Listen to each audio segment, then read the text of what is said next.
लड़ाई लड़ी लालू ने, क्रेडिट बीजेपी लेगी। तेजस्वी ने बताई जाति जनगणना की क्रोनोलॉजी।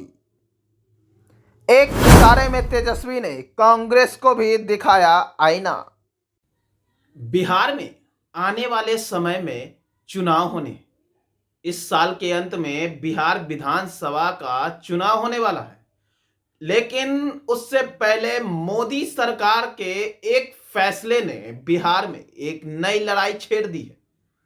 जी हां, मोदी सरकार के एक ऐलान ने पक्ष हो या विपक्ष सब में एक जंग छेड़ दी है, और वो जंग है क्रेडिट लेने की लड़ाई। दरअसल मोदी सरकार ने जाति आधारित जनगणना का ऐलान कर दिया है। अब पूरे देश में जाति आधारित जनगणना होगी। अब इसको लेकर सभी पार्टियां अपना अपना क्रेडिट लेने का प्रयास कर रही है। क्रेडिट लेने के लिए तरह तरह के बयानबाजी कर रहे हैं, चाहे वो कांग्रेस हो, आरजेडी हो या फिर एनडीए के ही घटक दलों में से एक चिराग पासवान के लोक जनशक्ति पार्टी रामविलास। जी हां, पीएम मोदी द्वारा ऐलान किया गया कि अब पूरे देश में जाति आधारित जनगणना होगी।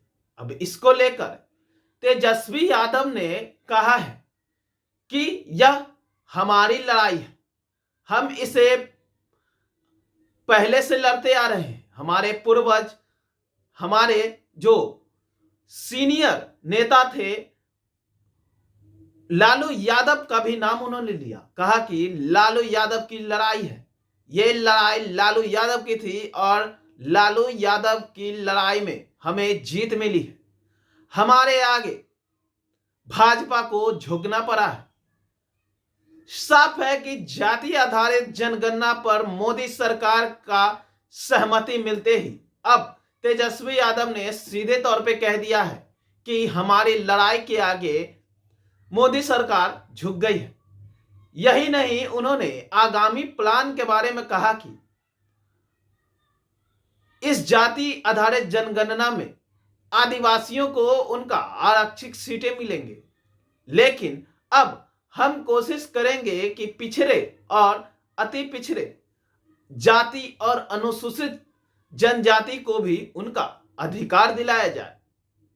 तो वहीं दूसरी ओर चिराग पासवान का मानना है कि तेजस्वी यादव जो कुछ कह लें, लेकिन यह पूरी और पूरी तरीके से पीएम मोदी की अधिकार है।